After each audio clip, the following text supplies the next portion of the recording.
Haji adalah ibadah yang sangat mulia. Dan haji ini awal disyariatkan adalah di zaman Ibrahim dan Ismail alaihissalam. Dan banyak kejadian dari rumah tangga, kejadian keluarga Nabi Ibrahim alaihissalam ini yang dijadikan sebagai bagian daripada haji. Seperti kasus Hajar alaihissalam, istri Nabi Ibrahim alaihissalam. Kita tahu Nabi Ibrahim punya dua orang istri, Sarah dan Hajar. Sarah menikah dengan Ibrahim alaihissalam sampai umur 60 tahun tidak punya anak. Tapi Sarah ini tentu yang teman-teman ikuti di materi sirah saya sudah tahu, tapi yang belum ikut saya sampaikan. Sarah ini menikah dengan Nabi Ibrahim alaihissalam dan Sarah memiliki kecantikan yang luar biasa secara fisik, begitu pula dengan akhlaknya. Sesuai dengan Ibrahim alaihissalam juga yang sempurna, karena Ibrahim alaihissalam sangat menyerupai Nabi SAW secara fisik, dan Nabi sudah pernah saya gambarkan bagaimana gagahnya beliau secara fisik dan juga akhlak yang sempurna. Ringkas cerita, suatu hari pernah Ibrahim alaihissalam membawa Sarah ke Mesir, dan di Mesir waktu itu ada raja zalim, suka ngambil istrinya orang. Pokoknya semua perempuan yang berstatus istri pasti diribut sama dia kalau dia suka secara fisik, karena dia anggap tidak mungkin perempuan ini dinikahi oleh suaminya kecuali punya kelebihan, penyakit jiwa. Tapi begitulah terjadi pada raja Mesir pada saat itu ya. Masuklah Ibrahim alaihissalam dengan istrinya Sarah ke Mesir, dan Ibrahim sudah berkata kepada Sarah, kalau kita masuk di Mesir nanti dan ada pengawal-pengawal raja zalim ini yang akan menangkap kamu, kalau kamu ditanya siapa saya, katakan saya saudaramu, dan kalau saya ditanya saya juga akan mengatakan kau saudariku, maksudnya seiman ya. Bukan berarti saudara sebenarnya, tapi suami istri. Maka sampailah mereka di Mesir, sepakat dengan poin itu. Ternyata prajurit-prajurit Mesir, Raja Mesir ini ada memang khusus untuk mencari wanita-wanita yang jadi incaran si Raja Zalimin. Ketemu dengan Sarah, begitu melihat kecantikan Sarah sudah tidak berpengaruh lagi, dikatakan ini saudara saya, tidak percaya, pokoknya tetap kamu akan dibawa. Ringkas cerita, dibawalah Sarah kepada Raja Mesir. Begitu masuk depan Raja Mesir di istananya, dengan lihat kecantikan yang luar biasa, tidak bisa sabar, dia ingin menjamah Sarah. Waktu dia ingin menjamah Sarah, tiba-tiba tangannya stroke, karena Sarah berdoa kepada Allah Azza wa Jalla agar dihilangkan dari keburukannya raja ini. Dia kaget, dia bilang, apa yang kamu lakukan? Kenapa tangan saya tiba-tiba begini? Kata Sarah, saya minta kepada Tuhan saya untuk menghukummu, karena kau ingin menjamahku dan kau bukan suamiku. Maka dia pun berkata, berdoalah sama Tuhanmu agar stroke saya, penyakit saya ini hilang dan saya tidak akan ganggu kamu. Sarah pun berdoa kepada Allah, sembuh. Raja ini ternyata masih bandel, tetap aja dia ingin menjamah Sarah. Waktu dia ingin menjamah yang kedua, stroke lagi. Lalu dia bilang lagi, apa yang kau lakukan? Kata Sarah, saya berdoa kepada Allah Tuhan saya untuk memberikan kamu hukuman karena kau ingin menjamah saya dan kau bukan suami saya. Kata si raja, baiklah, berdoa sama Allah, sama Tuhanmu itu agar saya disembuhkan dan saya tidak akan ganggu kamu. Sarah berdoa, sembuh yang kedua kali. Ternyata raja ini masih saja berusaha menjamah Sarah yang ketiga kali. Waktu dia ingin jamah yang ketiga kali, Sarah berdoa, seluruh tubuhnya nggak bisa bergerak, yang bisa bergerak cuma mulutnya. Semua tangannya, kakinya, badannya tidak bisa bergerak. Maka dia pun berkata, saya jadikan saksi seluruh yang ada di istana saya ini ya, bahwasanya saya tidak akan menjamah kamu. Mintalah kepada Tuhanmu agar saya disembuhkan. Maka Sarah pun berdoa dan akhirnya disembuhkan. Dan raja ini berkata, keluarkan wanita ini dari istanaku, yang kalian datangkan bukan manusia tapi jin. Kisahnya begitu. Si raja Mesir ini ternyata karena takut, ikhwan dan akhwat sekalian, khawatir jangan sampai Sarah ini berdoa lagi kepada Allah dan dia stroke lagi, maka dia menghadiahkan, ada dua perselisihan pendapat ahli sejarah, dihadiahkan budak wanitanya, yang satu lagi pendapat mengatakan anaknya dia sendiri yang perempuan dihadiahkan, yang bernama Hajar. Hajar ini dihadiahkan oleh Raja Mesir kepada Sarah, supaya Sarah nggak berdoa lagi sama Allah, bisa stroke dia. Ringkas cerita, dibawalah Hajar ini pulang ke Palestina waktu itu dan bekerja membantu Sarah. Sarah dan Hajar selisih umurnya setengah. Waktu itu umur Sarah kurang lebih 30 tahun, umurnya Hajar 15 tahun. Berjalan rumah tangga Ibrahim dan Sarah alaihimussalam semuanya sampai umur Sarah 60 tahun, tidak punya anak. Berarti umurnya Hajar pada saat itu berapa? 30 tahun. Masya Allah, kalau hitung umur perempuan cepat ini. Jangan tersinggung Pak Yoyo, tidak apa-apa. 30 tahun umurnya Hajar.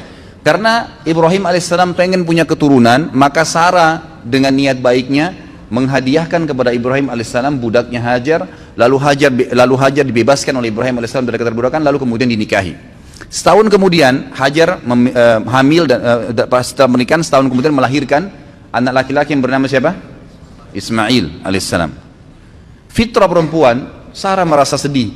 Kenapa dia tidak bisa memberikan anak kepada Ibrahim? Dia pun berdoa kepada Allah Azza wa Jal agar diberikan karunia. Ternyata dengan umur 62 tahun, masuk 62 tahun hamil, dan akhirnya melahirkan juga namanya Ishak. Ishak dan Ismail adalah anak Ibrahim alaihissalam. Makanya Ibrahim diberikan julukan Abul Anbiya, ayahnya para nabi, karena dua anaknya menjadi nabi dua-duanya. Baik, Ibrahim alaihissalam setelah memiliki anak Ismail dan sebelum lahirnya Ishak, jadi Ismail ini masih masa menyusui, masih di bawah 1 tahun umurnya, datang perintah Allah Azza wa Jal memerintahkan Ibrahim alaihissalam untuk membawa istrinya Hajar ke Mekah. Mekah waktu itu ikhwah-ikhwat sekalian adalah sebuah lembah yang tidak ada kehidupan sama sekali. Kata Allah Azza wa Jal tentang melalui lisannya Ibrahim alaihissalam, dia mengatakan, ya Allah, saya meninggalkan keluarga saya dengan kalimat Al-Quran, biwadin gairi dhi dhar'in inda baitikal muharram rabbana liyuqimus shalah, al-ayah. Ya Allah, aku tinggalkan keluargaku di sebuah lembah yang tidak ada dhi dhar'. Dhi ini dalam bahasa Arab sama dengan dhu, digunakan kalau sesuatu yang melampaui batas, gitu kan. Jadi dikatakan dhi dhar' artinya tidak ada tumbuhan, jangankan tumbuhan hijau, tumbuhan mati nggak ada. Gersang, nggak ada kehidupan, nggak ada binatang, nggak ada pohon, nggak ada manusia, nggak ada kehidupan, lembah kosong. Tetapi kata Nabi Ibrahim alaihissalam, ya, di situ dikatakan inda baitikal muharram, tapi itu di lokasi rumahmu yang mulia. Pertanyaan kecil, apakah di zaman Ibrahim alaihissalam Ka'bah sudah ada, atau baru nanti dibangun oleh Ibrahim? Jawabannya sudah ada. Jadi Ka'bah itu dibangun pertama kali oleh siapa? Hah? Adam alaihissalam. Tidak usah takut salah, nggak apa-apa. Saya nggak bawa rotan. Adam alaihissalam dengan anaknya Syith. Dua orang ini membangun Ka'bah. Kemudian pada saat terjadi banjir besar, kiamat kecil di zaman Nuh alaihissalam, termasuk Ka'bah hancur pada saat itu. Tinggal pondasinya. Pondasi Ka'bah ini disebutkan dalam Al-Quran namanya Bakkah. Di Bakkah dalam ayat Al-Quran dikatakan Bakkah itu adalah pondasinya Ka'bah. Maka Allah Subhanahu Wa Taala ingin Ka'bah itu dihidupkan kembali. Diutuslah awal kisahnya dengan Ibrahim alaihissalam diperintahkan membawa istrinya Hajar dan Ismail ke lembah itu. Pada saat tiba di sana, Ibrahim alaihissalam tidak bicara apa-apa. Tiba di lembah tersebut, gersang, lalu dia bilang sama Hajar, turunlah wahai istriku, bawa Ismail bersamamu dan saya akan tinggalkan kamu di lembah ini. Hajar bingung, nggak ada instruksi, nggak ada informasi, nggak ada bekal yang cukup. Cuma begitu saja. Ibrahim alaihissalam tiba-tiba balikkan kuda untanya menuju ke arah Palestina, mau pulang. Diikuti oleh Hajar. Wahai Ibrahim, apakah engkau meninggalkan kami di sebuah lembah? Tidak ada manusia, nggak ada pohon, nggak ada hewan, nggak ada kehidupan. Panas, gersang begini. Bekal air cuma 1 kendi air. Ibrahim alaihissalam cuma bisa netesin air mata, tetap jalan.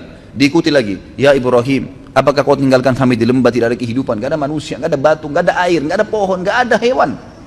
Ibrahim alaihissalam tetap jalan menangis. Yang ketiga kali Hajar bilang lagi, wahai Ibrahim, apakah kau tega membiarkan kami begini dan seterusnya?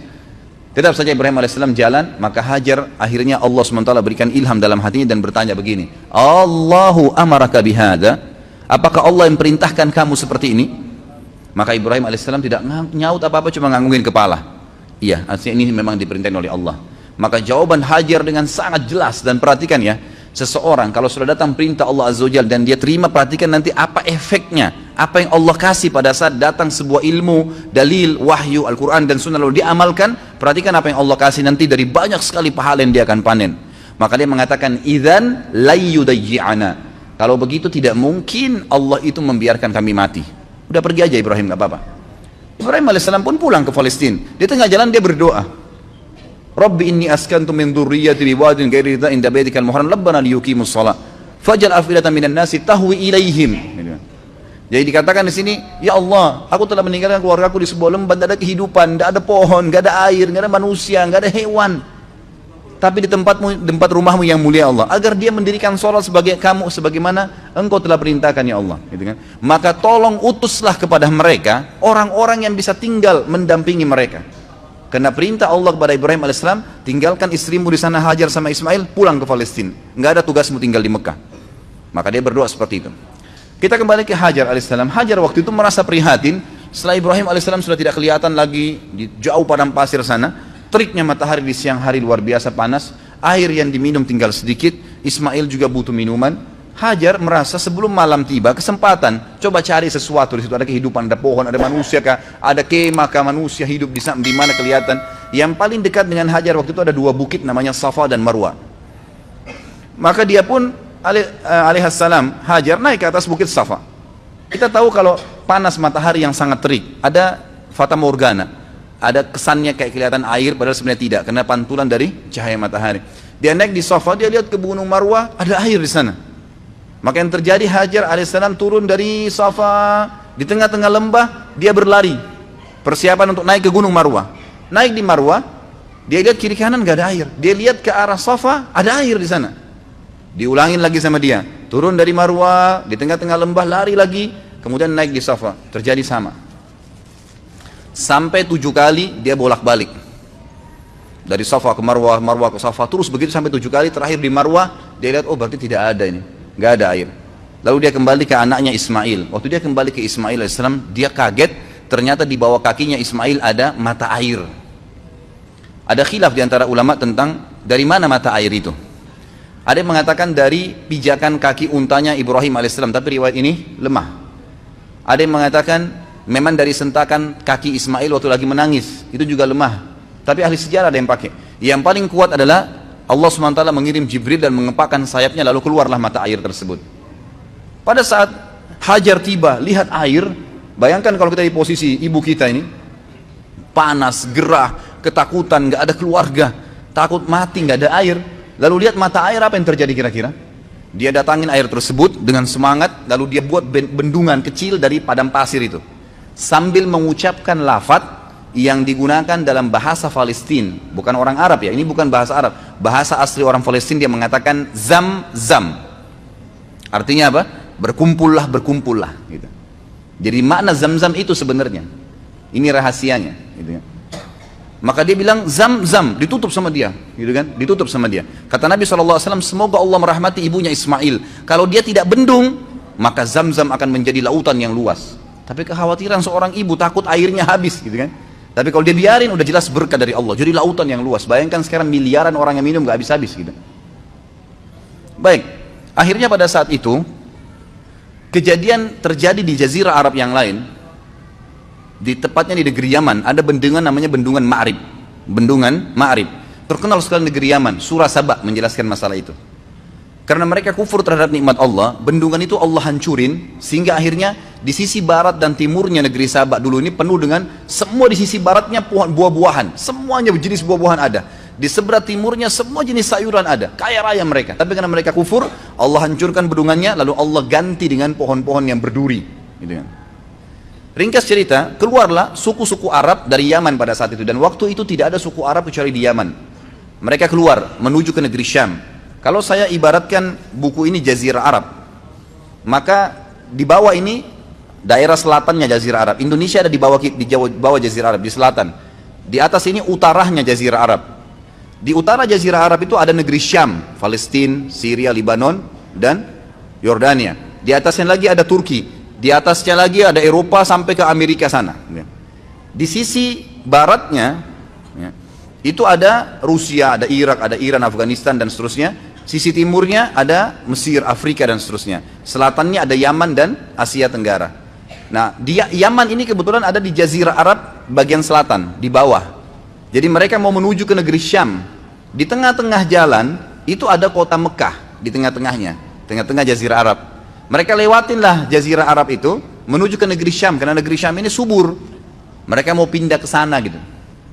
Ternyata lewat di dekat lembah Mekah, mereka temukan di atas lembah Mekah itu ada banyak burung berputar-putar gitu kan.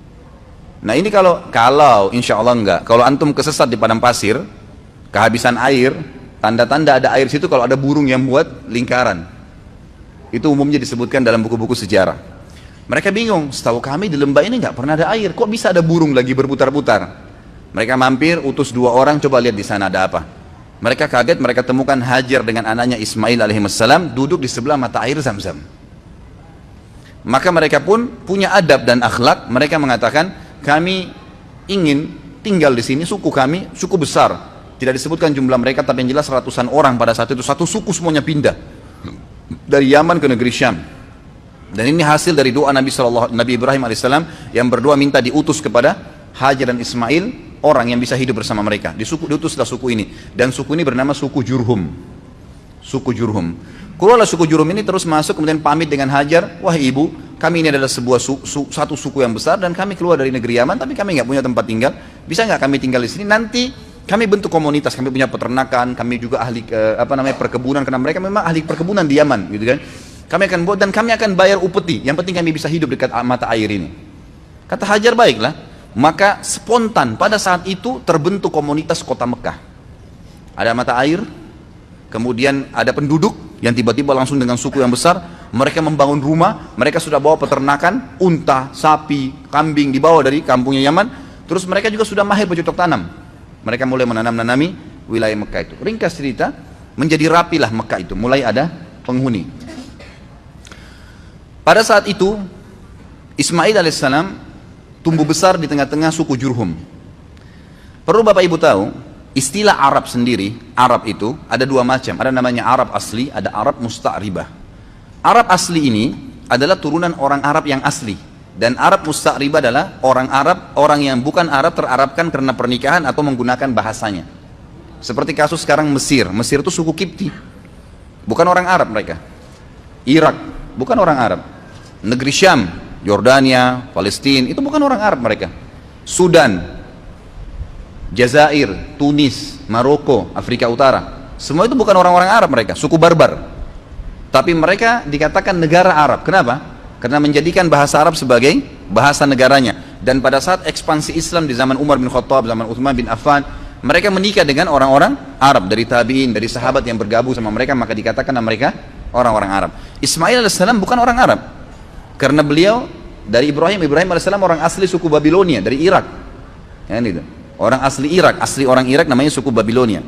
Maka mereka, Ismail berbaur sampai besar dan menikah dengan anak kepala suku Jurhum. Setelah menikah, tapi tidak disebutkan di sini prediksi umurnya Ismail alaihissalam, karena ini kisah yang cukup panjang, saya ringkaskan melihat waktunya. Maka datanglah Ibrahim alaihissalam diperintahkan oleh Allah SWT untuk mengunjungi Mekah. Beliau datang mengunjungi istrinya. Tapi pada saat itu yang saya dapat dalam buku sejarah adalah setelah Ismail menikah dengan anak kepala suku Jurhum. Datang, dan Ismail ini sangat gemar alaihissalam berburu. Sangat gemar berburu. Maka dia pun lagi keluar berburu, Ibrahim datang ke rumahnya lalu bertanya pada istrinya dari belakang pintu, di mana suamimu? Dikatakan lagi pergi berburu. Berapa lama kira-kira biasa dia berburu? Ya sekitar sebulan baru kembali. Sering kali pergi berburu, sebulan baru kembali. Kemudian kata Ibrahim, bagaimana kehidupan kalian? Istrinya mengeluh. Hidup kami susah, hidup kami nggak enak, hidup kami gini. Tidak pernah lisannya mengatakan alhamdulillah, tidak pernah ada pujian Allah. Maka kata Ibrahim, kalau suamimu kembali titip pesan bahwasanya ada seseorang yang bernama Ibrahim mencari dia dan suruh dia mengganti tiang pintu rumahnya. Pulanglah Ibrahim alaihissalam setelah ketemu Hajar beberapa hari, lalu kembali lagi ke Palestina. Ismail alaihissalam kembali. Ismail tentu sudah tahu tentang siapa Ibrahim ayahnya, sudah tahu kisahnya dari ibunya Hajar, tapi belum pernah ketemu. Sampai saat itu belum pernah ketemu. Lalu kemudian Ismail pulang ke rumahnya, tanya istrinya, siapa yang datang? Oh, ada tamu namanya Ibrahim. Apa yang dia bilang? Dia tanya masalah-masalah kita di sini. Lalu saya menyampaikan keluhan-keluhan kita semuanya, keadaan kita di sini. Lalu apa pesan dia? Dia katakan, gantilah tiang pintu rumahmu. Kata Ismail, itu ayah saya Ibrahim, dia seorang nabi dan dia memerintahkan saya untuk menceraikanmu, maka saya akan antar ke rumahmu. Diceraikanlah istrinya yang pertama. Jadi ini bahasa Ibrahim alaihissalam yang sangat santun agar mengganti istri anaknya. Beberapa bulan kemudian datang lagi Ibrahim alaihissalam, tidak disebutkan juga pasnya berapa bulan, tapi beberapa bulan dalam buku-buku sejarah. Beberapa bulan setelah itu datang Ibrahim alaihissalam kedua kali, ternyata Ismail lagi berburu lagi. Kemudian dia datang, ternyata Ismail sudah menikah dengan anak suku Jurhum yang lain. Lalu Ibrahim bertanya, bagaimana kabar kamu, di mana Ismail? Dia bilang, suami saya lagi berburu. Bagaimana kehidupan kalian? Istri yang kedua ini semuanya pujian kepada Allah. Alhamdulillah hidup kami cukup, alhamdulillah kami bahagia, alhamdulillah begini, selalu muji Allah. Maka kata Ibrahim alaihissalam, kalau suami kau kembali, katakan ada tamunya datang bernama Ibrahim, dan sampaikan agar dia mempertahankan tiang pintu rumahnya. Maka Ibrahim alaihissalam pun tidak pulang ke Palestina, tinggal sama istrinya sampai anaknya Ismail pulang. Lalu bertemulah mereka. Tentu pada saat Ismail pulang ke rumahnya dulu, dia belum ke rumah ibunya. Lalu dia tanya istrinya, siapa yang datang? Dia katakan ada satu orang nama Ibrahim. Apa pesannya? Dia suruh pertahankan tiang pintu rumahnya. Tiang pintu rumahmu. Kata Ismail, itu ayah saya Ibrahim, dia seorang nabi dan dia menyuruh saya mempertahankan rumah tangga denganmu. Ringkas cerita, Ismail ketemulah dengan Ibrahim alaihissalam. Lalu mereka berpelukan. Seterusnya, setelah itu Ibrahim alaihissalam tidak kembali ke Palestina. ada perintah Allah Azza wa Jalla yang diperintahkan kepada Ismail Ibrahim alaihissalam. Baru berapa hari saja ketemu dengan anaknya Ismail, perintah yang luar biasa pada saat itu adalah disuruh Ibrahim menyembelih anaknya Ismail. Baru berapa hari ketemu anaknya sudah disuruh sembelih. Dan yang luar biasanya, perintah ini hanya datang dalam bentuk mimpi saja. Dan perlu kita tahu, para nabi-nabi kalau mimpi itu semua berita benar. Dia mimpi menyembelih anaknya. Lalu Ibrahim alaihissalam dalam surah Anbiya, dalam surah Ibrahim diceritakan, dia berkata kepada Ismail, bahwasanya saya melihat dalam mimpi saya menyembelih kamu, bagaimana pendapatmu? Inni ara fi manami anni adbahuk, fandur madza tara. Maka Ismail menjawab dengan sangat santun, sangat baik, ya abatif al ma tu'mar, satajiduni insyaallah minas sabirin. Wahai ayahku, lakukanlah apa yang sebenarnya kau diperintahkan dan kau akan dapat saya termasuk orang-orang yang sabar. Akhirnya Ibrahim dan Ismail alaihissalam sepakat, ayo dah kita jalani apa perintah Allah. Dua-duanya pergi sampai ke wilayah Mina. Kalau sekarang itu tepatnya lewat lempar jumroh, untuk melempar jumroh. Pada saat itu datanglah Ismail dan Ibrahim alaihissalam di 3 titik di dekat gunung Mina yang sudah diperintahkan oleh Allah dalam mimpi untuk disembelih anaknya Ismail. Dia melihat syaitan datang mencoba mengganggunya, lalu Ibrahim alaihissalam melempari 7 kerikil kecil ke arah syaitan tersebut sambil membaca Bismillahirrahmanirrahim. Di titik 1 syaitannya pergi, di titik 2 kemudian dia datang lagi, dilempar lagi, titik 3 juga begitu. Akhirnya setelah 3 kali dilempar tidak datang lagi syaitannya. Kemudian sampai di tempat sembelihan, kata Allah Subhanahu wa taala, falamma tallahu lil jabin. Pada saat Ibrahim sudah meletakkan leher anaknya, pedangnya sudah diangkat dan sudah diayunkan, dua-duanya sudah pasrah. Ismail sudah pasrah, Ibrahim alaihissalam sudah pasrah, jadi tidak setengah-setengah. Dan ini kita perlu juga ambil pelajaran di sini, ikhwah-akhwat sekalian. Cobaan Allah SWT itu kadang-kadang diuji iman kita sampai titik terakhir. Pada saat sudah betul-betul pasrah, diangkat pedang, dia sudah akan sembelih, ditahan pedangnya oleh Jibril alaihissalam, lalu kemudian digantikan dengan dzibhin azim, sembelihan yang agung, maksudnya seekor domba yang besar. Lalu Allah mengatakan, ya Ibrahim qad saddaqtar ru'ya. Hai Ibrahim, kau sudah percaya mimpi yang telah kami kasih, maka kami akan gantikan kamu dengan sembelihan tadi. Digantilah sembelihan tersebut. Lalu kemudian Ibrahim dan Ismail AS diperintahkan oleh Allah setelah itu membangun Ka'bah. Maka Ibrahim dan Ismail pun membangun Ka'bah di pondasi yang sudah ada dibangun oleh Adam dan Syith alaihimussalam semuanya. Dibangunlah pondasi tersebut. Setiap kali Nabi Ibrahim alaihissalam mundur untuk melihat posisi Ka'bah sudah rapi atau belum, maka Ibrahim alaihissalam berdiri di sebuah tempat yang agak tinggi, lalu pada saat beliau turun, beliau sempat loncat ke bawah. Loncatan Nabi Ibrahim alaihissalam dari tempat tinggi itu yang melihat apakah sudah rata bangunan Ka'bah atau belum, ke bawah itu keinjak tanah dan sempat ada bekas telapak kakinya yang sekarang dikenal dengan maqam Ibrahim. Allah kekalkan itu pijakan kakinya dengan izin Allah Subhanahu wa taala untuk menjadi tanda-tanda kebesaran Allah Subhanahu wa taala. Kemudian pada saat selesai bangun Ka'bah, kata Ibrahim alaihissalam kepada Ismail alaihissalam, coba carikan saya batu yang kuat agar bisa bangunan ini kuat pondasinya, karena memang posisinya berdiri. Karena memang bangunan ini tadinya didirikan dari tanah liat yang dibasahkan lalu dikeringkan lalu kemudian disusun, jadi mudah runtuh, gitu kan. Maka Ismail pun alaihissalam keliling di sekitar padang pasir situ mencari. Tak lama kemudian dia datang Hajar Aswad. Hajar Aswad ini tadinya warna putih terang, tapi karena dosanya anak Adam jadi menjadi hitam. Diturunkanlah, kemudian Nabi Ismail AS membawa dengan bentuk warna hitam. Kata Ibrahim, dari mana kau dapatkan? Dia bilang, dari Allah turunkan kepada saya. Lalu dinaikkanlah batu tersebut, ditaruh di posisi sekarang Hajar Aswad. Setelah selesai tempat tersebut, sudah ada air Zam-Zam tadi, sudah ada tempat Hajar mencari Safa dan Marwa air, sudah ada sembelihan tadi yang tidak jadi, Ka'bah sudah terbangun, sudah ada Hajar Aswad. Allah Subhanahu wa taala menyempurnakan, berkata kepada Ibrahim melalui Jibril alaihissalam, perintahkan wahai Ibrahim seluruh manusia di muka bumi agar haji.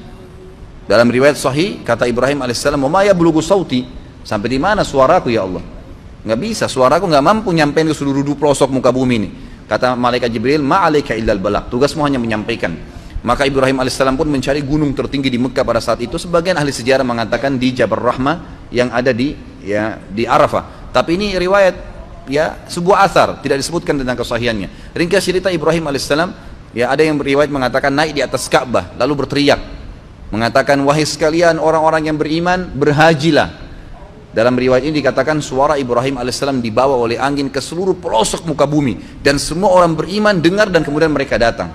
Bahkan Allah SWT menceritakan datang orang-orang tersebut sampai dhamir. Pakai dhamir itu artinya unta-unta yang kurus karena jauhnya mereka jalan, gitu kan. Diutus, datanglah mereka dalam ibadah haji. Lalu rangkaian semua tadi yang dilakukan Ibrahim alaihissalam dengan keluarganya menjadi rangkaian ibadah haji.